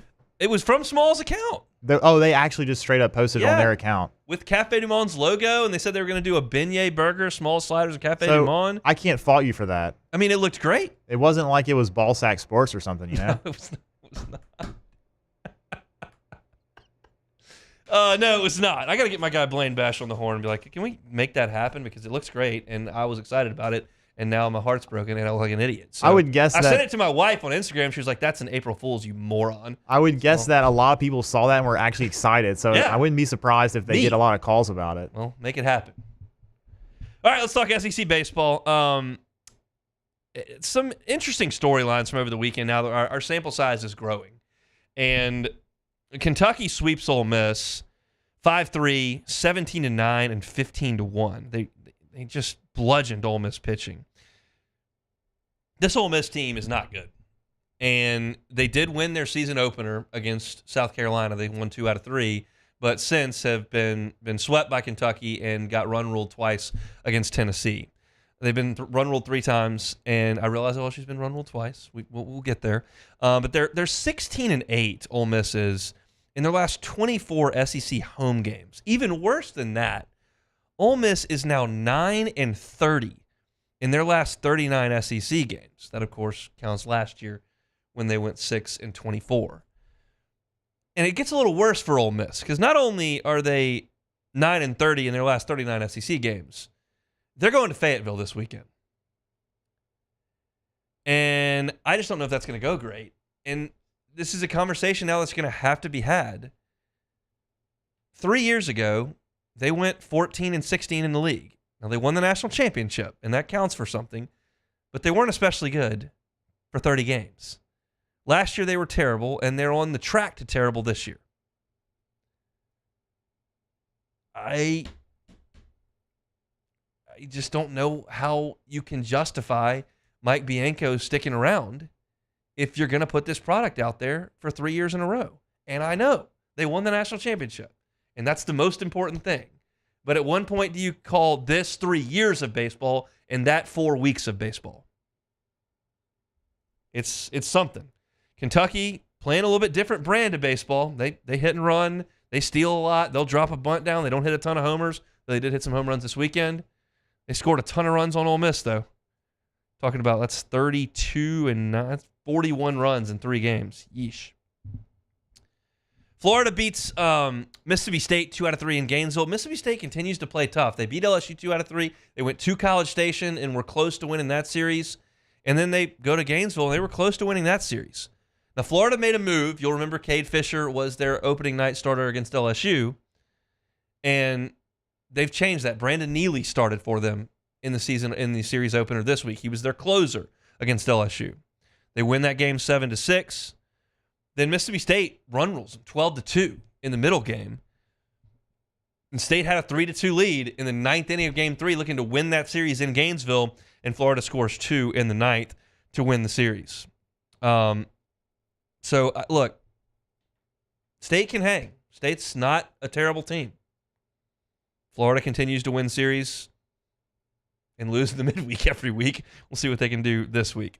A&M flexing their muscles a little bit. They sweep Auburn in College Station 9-7, 12-8, and 10-9. Just 3 shootouts in College Station.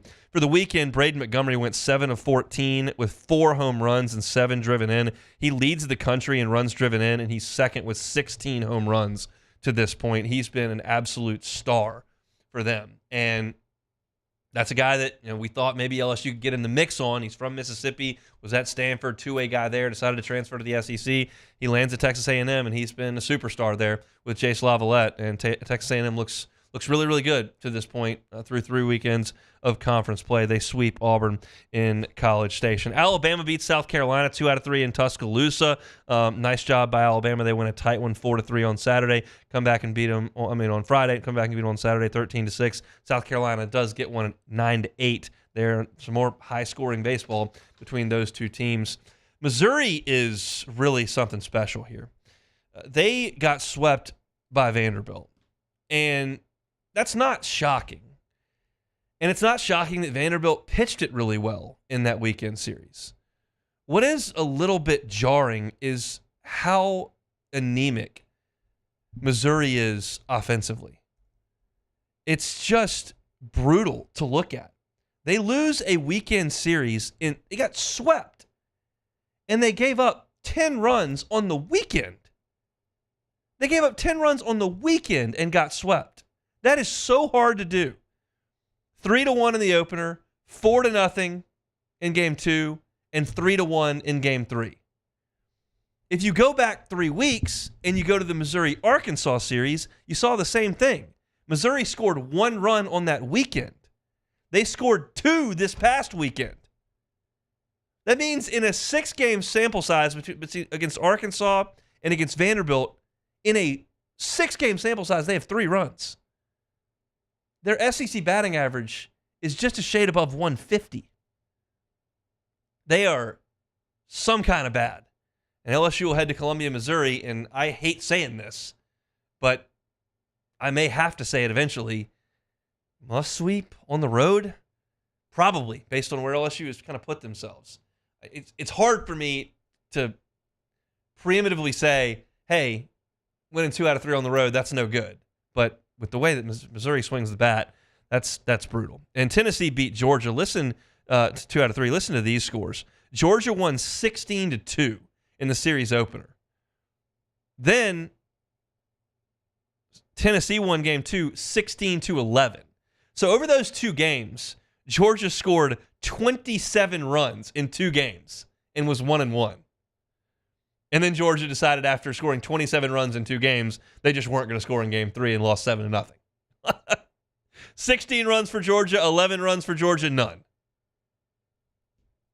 Baseball, funny sport there. That's your look around the Southeastern Conference over the weekend. We'll do some power rankings coming up on Wednesday. LSU and Vanderbilt have another Thursday start this week. For those that weren't aware. So the Tigers will play tonight against Grambling in a midweek game. It's a rare Monday midweek game. But then they'll have Thursday, Friday, Saturday against Vanderbilt coming up. So I'll do some power rankings on Wednesday and tell you where I think LSU stands. They'll back up from where they were last week, and I think the LSU was like 5 or 6 last week. So they'll be backing up from there, I can almost assure you. Our Monday show is brought to you by Gulf Coast Office Products, GCOPnet.com, GCOPnet.com. Talking with Trey Bill, one of the things that he always tells me is, the thing that you got to understand is you don't know what you don't know. And with a lot of business owners, you just kind of think any copier will work, just send me what you got. When in fact, there are different copiers for different industries. And no matter what vertical market you're in, Trey Beal has got clients in that field, whether it's law firm, a bank, whether it's in education, maybe it's like us, sales organization with media company. Maybe you're talking about healthcare, like anything that you may do, any industry you may be in. Trey's got clients today. He understands what your printer, scanner, copier needs are, and he can get you that printer, scanner, copier, or a fleet of those for an affordable price. It's Gulf Coast Office Products. It's GCOPnet.com, GCOPnet.com. Contact our guy, Trey Beal, for all your printing, scanning, and copying needs. We certainly do here at Guarantee Media. Take a time out. Come back. And we'll talk a little bit about the Saints dipping into Ireland for some talent. That's next. You are now listening to The Hunt Palmer Show. Boudreaux's Electric. Give yourself the peace of mind. Know the power is not coming out. Look, talking about 2 months till we got hurricane season around here. We know that's always coming. It's always a possibility. Boudreaux's Electric is a certified Generac dealer. They are a premier Generac generator dealer. Free 7-year warranty with that Generac when you make that purchase. Whether you're a homeowner or a business owner that owns a commercial property, can't have that power going out. Give yourself the peace of mind and know that it's not. The folks at Boudreaux's Electric can do it, and they can monitor your Generac generator 24 hours a day wherever you may be. If you're on spring break, power goes out, you don't want to come back to a home that's 94 degrees and everything in the fridge and freezer's toast because you were gone for a week at the vacation. Generac generator can prevent it. Boudreaux's Electric, give them a call. 985-397-1562. 985-397-1562. That is Boudreaux's Electric. In times of need, get a full list of phone numbers, websites, and other important emergency information on the Demco Stormwatch page at 1045ESPN.com. There it is, the extra mile, on the border of expected and extraordinary, for those willing to go further, like vans customized for work or play, with safety and tech to keep you connected. Supported by a 5-star sales, service, and finance team. and backed by the one-star you know. So go the extra mile. It's never crowded because so few have what it takes to go there. Mercedes-Benz Vans.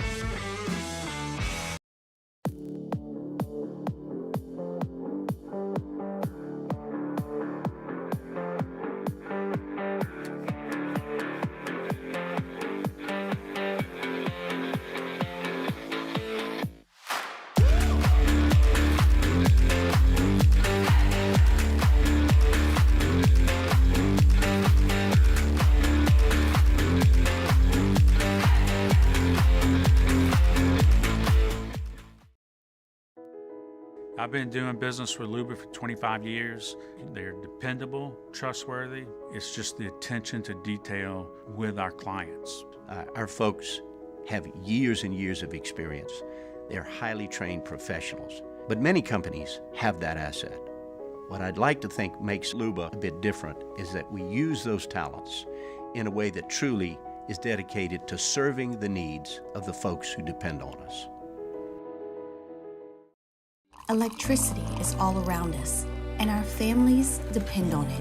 Every day is sparked by the power of a cold drink or a warm meal, a movie night, and a comforting light at the end of a dark hallway. From sunrise to sunset, playtime to bedtime, our team is ready to take care of your electrical needs. Even in the case of an after-hours emergency, the light in your life shines brighter with Mr. Electric. Jerry and Benny Payne began Central Plumbing Company out of their driveway in Tanglewood subdivision. 50 years later and 4 generations down the road, we continue to serve Baton Rouge and the surrounding areas for all of their plumbing needs. Residential, commercial, industrial, or hospitality, Central Plumbing is here 24/7, 365. We want to thank our customers, family, and friends for 50 years of success. And looking forward to 50 more. Hey, it's Matt Moscona. For years, you've heard me tell you about Insurance Network of Louisiana, helping you find better coverage for less money. But it's not just for your home and auto. They also offer commercial property. So, retail stores, professional offices like doctors, dentists, attorneys, clothing boutiques. Insurance Network of Louisiana can find you better coverage for less money. They service the entire state of Louisiana, and they're local. Join us for the Tuesday edition of Live at Lunch from Mike Anderson Seafood, Wes Lee at Nicholson. Andy Isco joins us from Las Vegas. Todd Graffanini, voice of the Pels, and Buzzy Heidel with us to talk LSU baseball. Live at Lunch, 11 a.m. Tuesday on 104.5 ESPN Baton Rouge.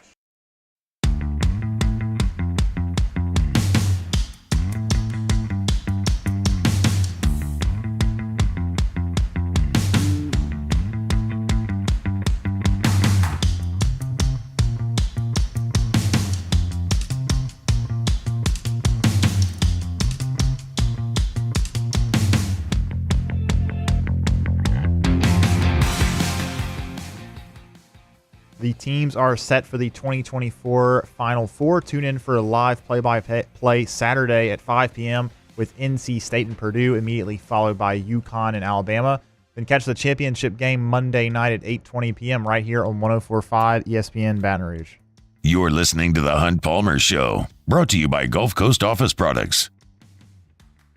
Moving right along here, Monday edition of the Hunt Palmer Show. You're listening to LSU and Iowa tonight in the ladies' Elite Eight. You can do so on our sister station, Talk 107.3. Of course, you can catch it on TV as well. But Patrick Wright will be on the call at just after 6 o'clock tonight on Talk 107.3 if you'd like to listen. The New Orleans Saints made a signing over the weekend. That was on Friday. Charlie Smith. You say, well, I don't know Charlie Smith, and I can spell Charlie Smith's name for you. Last name Smyth. Well, that's an interesting way to spell it. Well, that's the way you would spell it if you were from Newry, Ireland, and you were on a Gaelic football team. The Saints signed the 6'4", 210-pound kicking prospect, Charlie Smith, to a 3-year contract.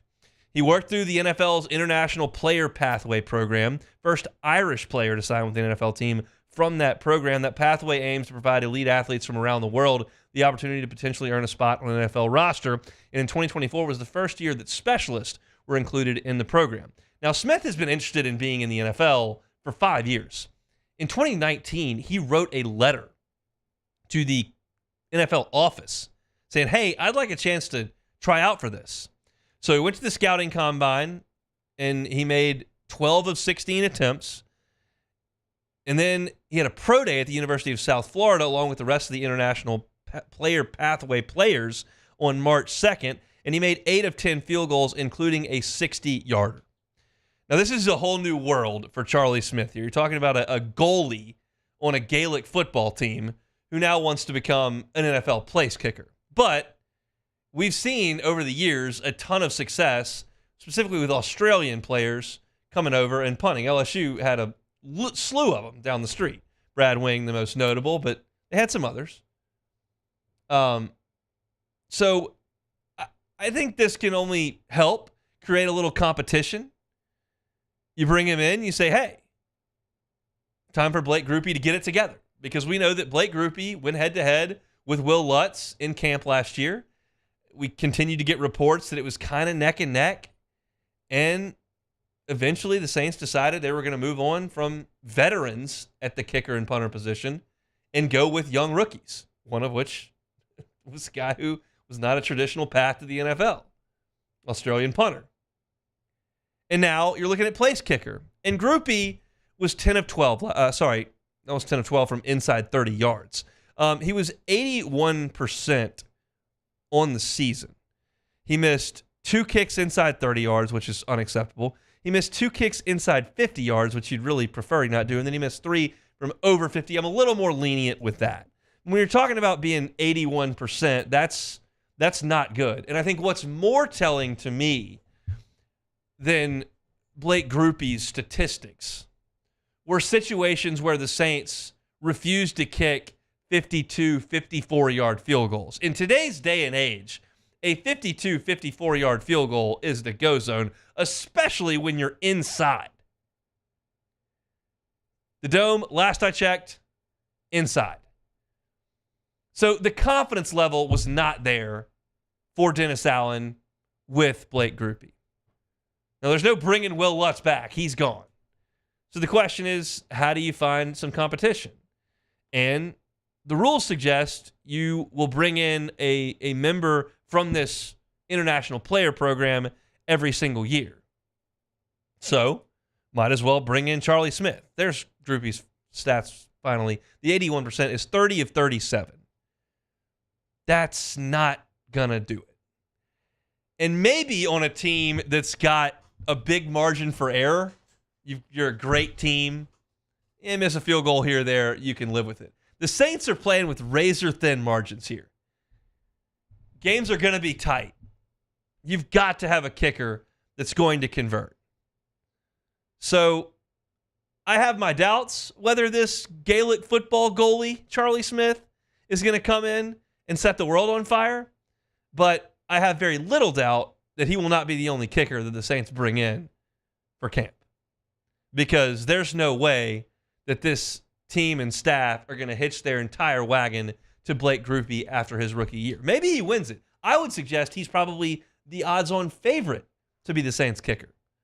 But I'm all for some competition, and I'm all for finding talent in odd places. You know what foreign-born place kickers that come in are at 22 years old? Cheap.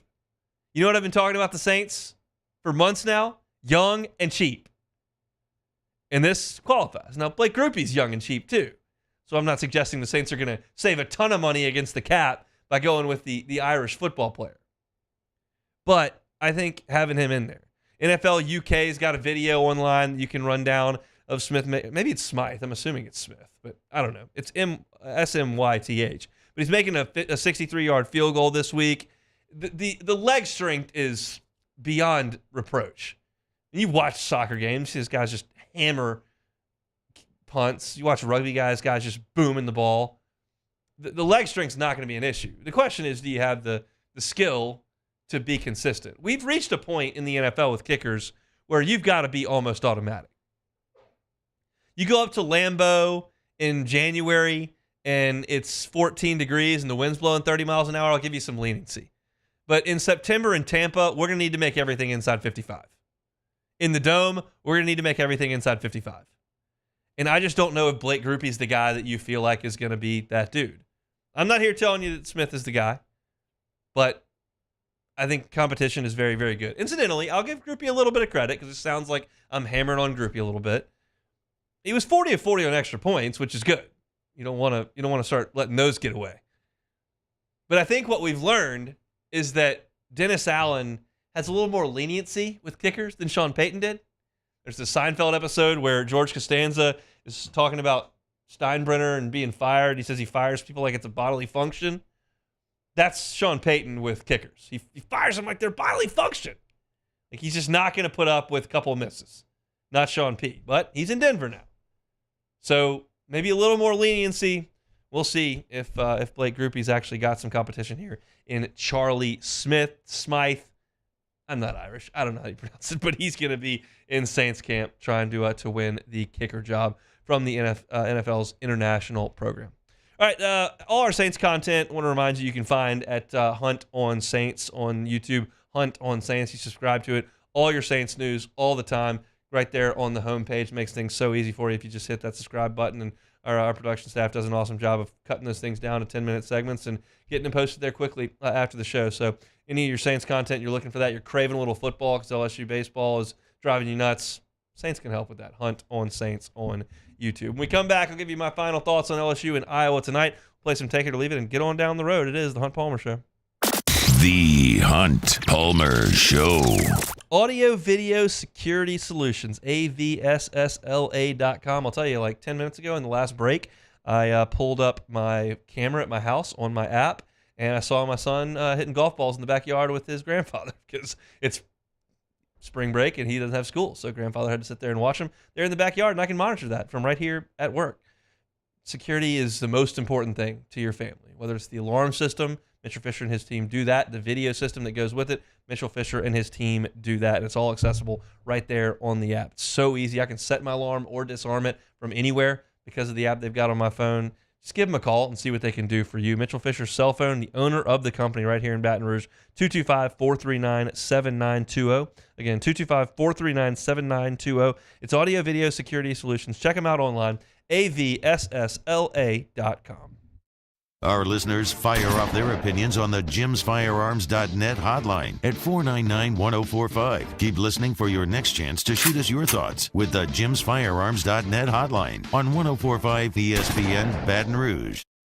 It was a humid day, barefoot children play, looking for that summer shade, time just slips away. Some kind of hold on me, like cypress stumps, your roots are planted deep inside of me. There it is, the extra mile, on the border of expected and extraordinary, for those willing to go further, like vans customized for work or play, with safety and tech to keep you connected. Supported by a 5-star sales, service, and finance team. And backed by the 1-star you know. So go the extra mile. It's never crowded because so few have what it takes to go there. Mercedes-Benz Vans. I've been doing business with Luba for 25 years. They're dependable, trustworthy. It's just the attention to detail with our clients. Our folks have years and years of experience. They're highly trained professionals, but many companies have that asset. What I'd like to think makes Luba a bit different is that we use those talents in a way that truly is dedicated to serving the needs of the folks who depend on us. Electricity is all around us, and our families depend on it. Every day is sparked by the power of a cold drink or a warm meal, a movie night, and a comforting light at the end of a dark hallway. From sunrise to sunset, playtime to bedtime, our team is ready to take care of your electrical needs. Even in the case of an after-hours emergency, the light in your life shines brighter with Mr. Electric. Jerry and Benny Payne began Central Plumbing Company out of their driveway in Tanglewood subdivision. 50 years later and 4 generations down the road, we continue to serve Baton Rouge and the surrounding areas for all of their plumbing needs. Residential, commercial, industrial, or hospitality, Central Plumbing is here 24/7, 365. We want to thank our customers, family, and friends for 50 years of success. And looking forward to 50 more. Hey, it's Matt Moscona. For years, you've heard me tell you about Insurance Network of Louisiana, helping you find better coverage for less money. But it's not just for your home and auto. They also offer commercial property. So, retail stores, professional offices like doctors, dentists, attorneys, clothing boutiques. Insurance Network of Louisiana can find you better coverage for less money. They service the entire state of Louisiana, and they're local. It's Matt Moscona wishing you and yours a very happy Easter. We're going to take the weekend off, and we'll be back after Easter on Monday ready to talk. So happy Easter to you and your family from all of us here at AFR. 104.5 ESPN Baton Rouge.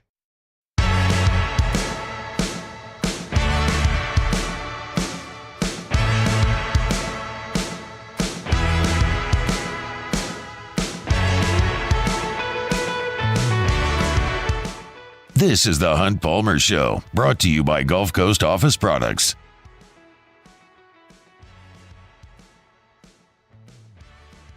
Wrapping things up here Friday. Oh my God.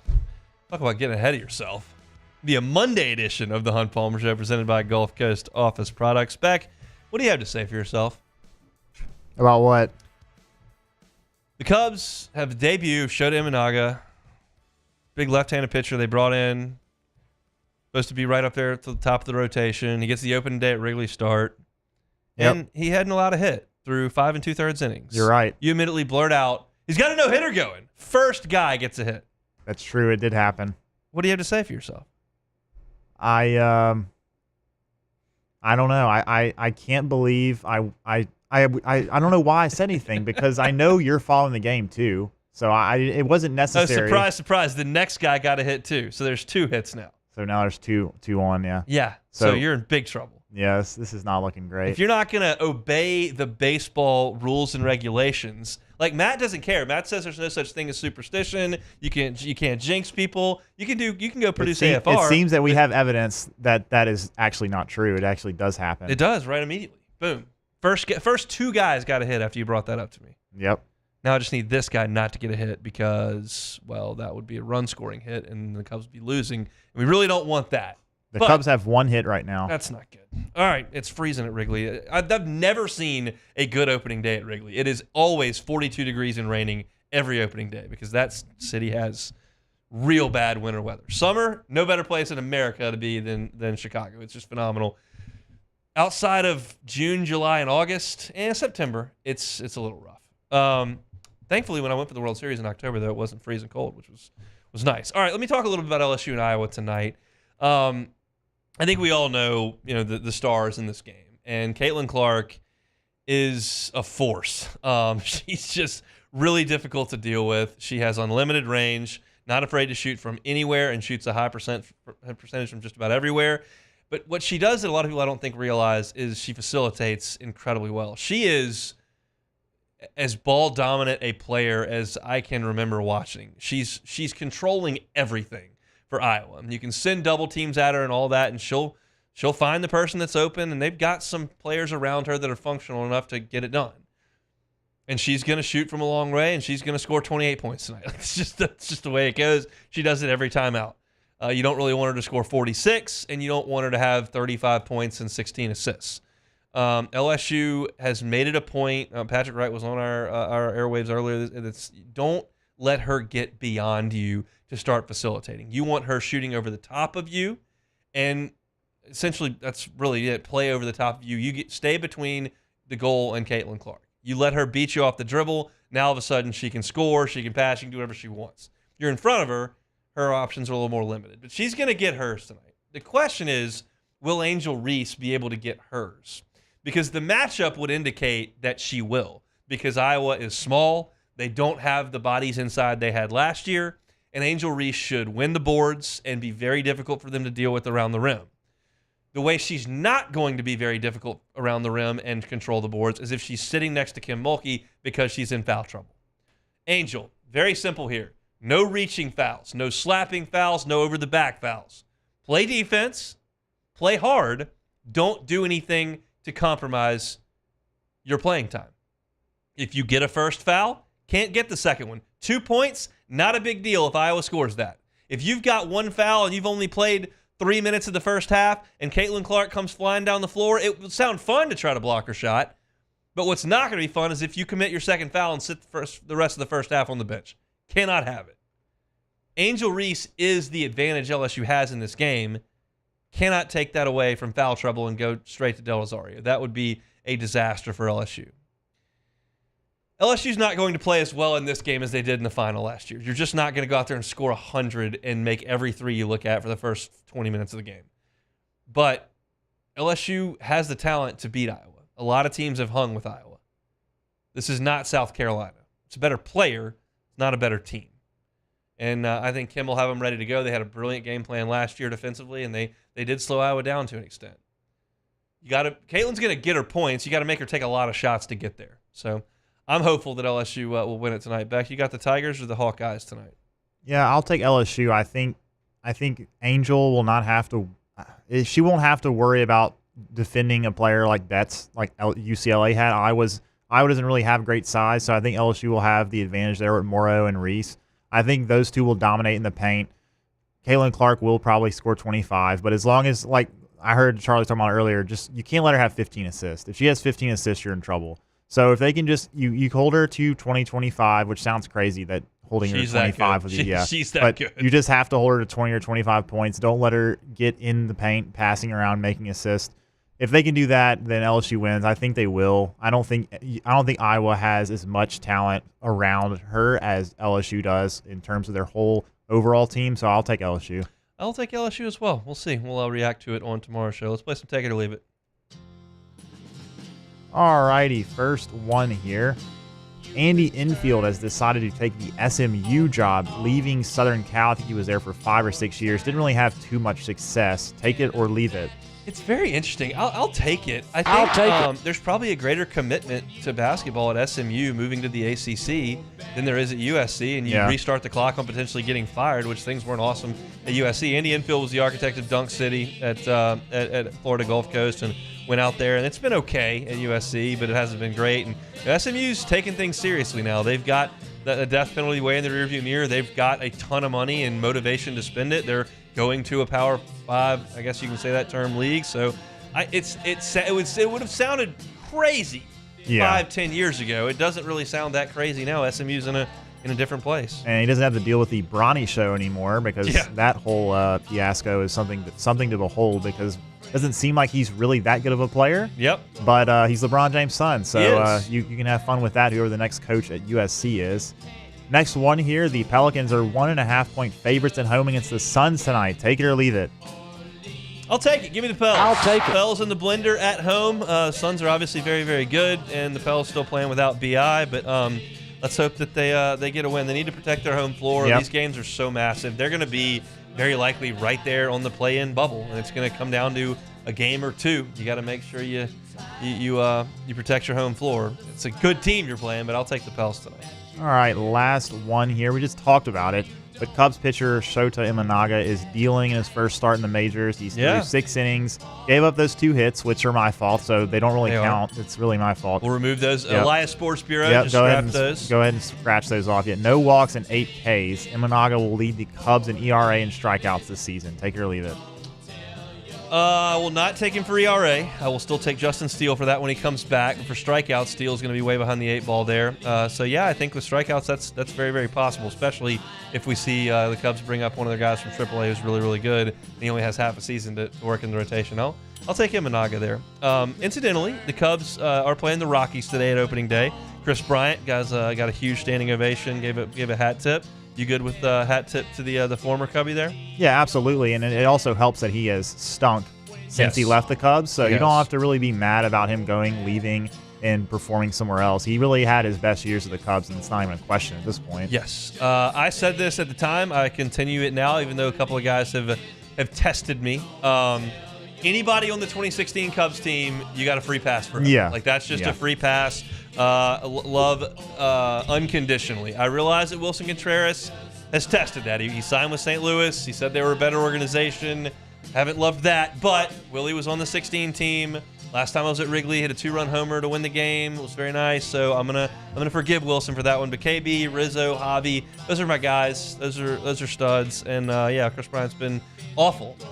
Every player that left the Cubs, besides Rizzo, basically has been a flop. And that's, I guess, a credit to the Cubs front office for not paying all those guys a bunch of money when they demanded it, and making all the fans like me ticked off because they traded them all instead of giving them any contracts. But it is what it is. So does not look pleasant at Wrigley today. It looks real cold, but hopefully the Cubs can push a run across and get things done here today. I did not realize this entering the show, which is crazy, but LSU will play Southern tonight at Alec Box Stadium. I'm imagining not going to be a huge crowd there tonight. Probably not. For a Monday night game with the women playing Iowa at the same time, basically. But opportunity for LSU to play a Monday game because they did play Thursday, Friday, Saturday. Another Thursday, Friday, Saturday is coming. So they'll have a chance to play today. They'll definitely take Tuesday off. They will practice on Wednesday and get ready to go against Vanderbilt and what's going to be every series they play is going to be huge now.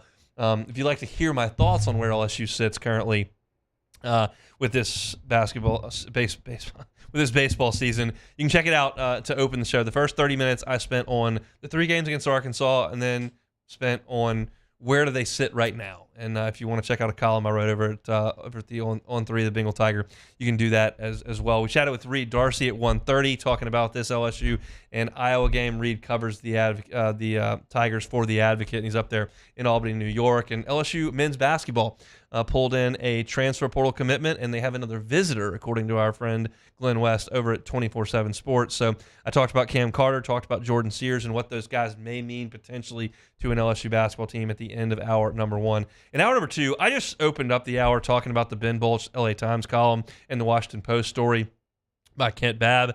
2 very different situations, but I think it's just been fascinating to see how the media has covered this LSU women's team, and I gave my thoughts on it at 2 o'clock. SEC baseball at 2:15, then some Saints news with signing a potential place kicker from Ireland at 2:30. You can catch that online on YouTube at Hunt on Saints. Anything else that you missed today, you can catch on demand. 1045ESPN.com's on demand tab has all of our shows. Off the Bench, Live at Lunch, Hunt Palmer Show, AFR. They're all there, archived every single day in their entirety, so you can check us out there or wherever you get your podcasts. Catch us on Spotify, Google, Apple Podcast, wherever you find your sound. You can certainly find us, and of course on YouTube. Hunt on Saints for your Saints, Hunt on LSU for your LSU football, and our full shows archived there on the Hunt Palmer Show page as well. Fired up for tomorrow's show. We got a ton to get to. We're going to, of course, react to LSU and Iowa tonight. Going to react to LSU and Southern tonight. We'll have Glenn West talking some spring football. Sharif Ishak on the Pels tonight against the Suns, as well as the Saints, as they continue to kind of churn through free agency. So lots and lots to get to. We're off to a good start this week. Appreciate you hanging out to us, and shout out to the folks at Gulf Coast Office Products for bringing you our Monday shows. Matt's about to drive you home on After Further Review. We're back tomorrow, same time, same place. Come on, Tigers. Punch your ticket to the Final Four. We'll see you tomorrow.